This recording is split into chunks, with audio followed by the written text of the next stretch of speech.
बहू को रोटियां बनाकर नहीं खिला सकती। मैं तो और सासों की तरह नहीं हूँ जो बहू के आने पर हाथ धरकर बैठ जाऊँ। जब अभी तक पूरा घर संभाल रही थी तो अब क्यों नहीं। मेरी बहू को मेरी तरफ से पूरी छूट रहेगी। जब एक माँ अपने बच्चों को रोटियां बनाकर खिला सकती है तो बहू को क्यों नहीं खिला सकती। बहू, तुम निश्चित होकर नौकरी करना, रसोई मैं संभाल लूंगी। वंदना की माँ के उच्च विचार सुनकर उसकी होने वाली भाभी का पूरा परिवार और खुद वंदना भी गदगद हो गई। वाह माँ, आप कितने बड़े दिल की हैं। काश मेरी सास भी आपकी तरह होती। लेकिन मेरी किस्मत में ये सुख कहाँ। मेरी सास को तो बस हुक्म चलाना आता है। मुझे गर्व है कि मेरी माँ इतने खुले विचारों की है। अपनी चिड़चिड़ाहट निकालते हुए वंदना बोली। कुछ दिनों में ही वंदना के भाई की शादी हो गई और कुछ दिनों बाद ही वंदना की भाभी ने अपनी नौकरी ज्वाइन कर ली। वंदना की माँ भी अपनी बहू को हथेलियों पर रखती थी। सुबह उसका नाश्ता, टिफिन, फिर रात का खाना भी तैयार रखती थी। अपने हाथों से परोसकर सबको खाना खिलाती थी। उनकी बहू भी मम्मी जी करती हुई अपनी पसंद नापसंद बताती रहती थी, जिसे वंदना की माँ बड़े चाव से पूरा करने में लगी रहती थी। खुशी खुशी दिन बीत रहे थे, लेकिन ये प्रक्रिया धीरे धीरे अब उदासीनता में बदल रही थी।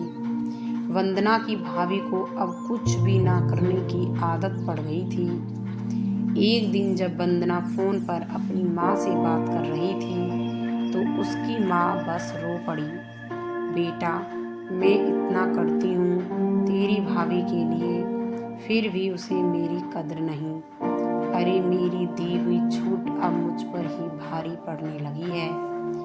क्या हुआ माँ, आप ऐसे क्यों बोल रही हैं। आप तो भाभी का मुझसे भी ज़्यादा ध्यान रखती हैं। क्या भाभी ने आपसे कुछ कहा है। वंदना बेचैन होते हुए पूछने लगी।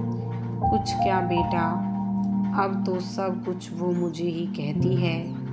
ऑफिस से आने के बाद एक गिलास पानी के लिए भी मुझे आवाज़ देती है। नाश्ते में थोड़ी देर हो जाए तो मदद करने के बजाय गुस्सा होकर यूं ही बिना खाई चली जाती है।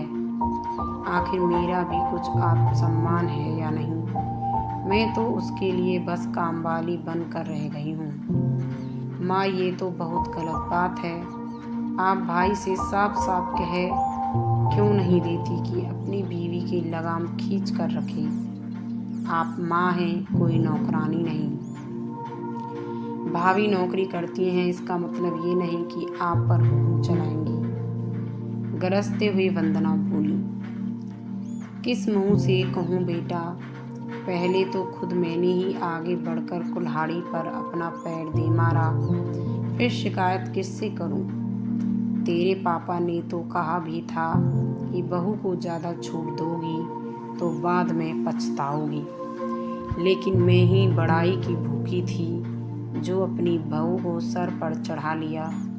एक बात कहूँ बेटा, तू चाहे अपनी सास को कुछ भी कहे, लेकिन समधन जी का ये फैसला सही था कि वो बहू को रोटियां बनाकर नहीं खिलाएगी। एक बार वो सबकी नज़रों में बुरी अक्कड़ सास तो बन गई, लेकिन आगे के लिए कम से कम अपना आत्मसम्मान तो बचा लिया।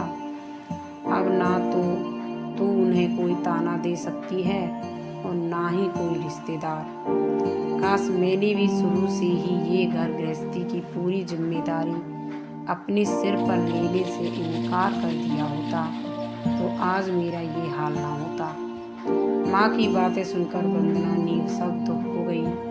भारी मन से उसने फोन रख दिया। बाहर हॉल में आकर देखा तो सास ससुर आराम से बैठकर बातें कर रहे थे।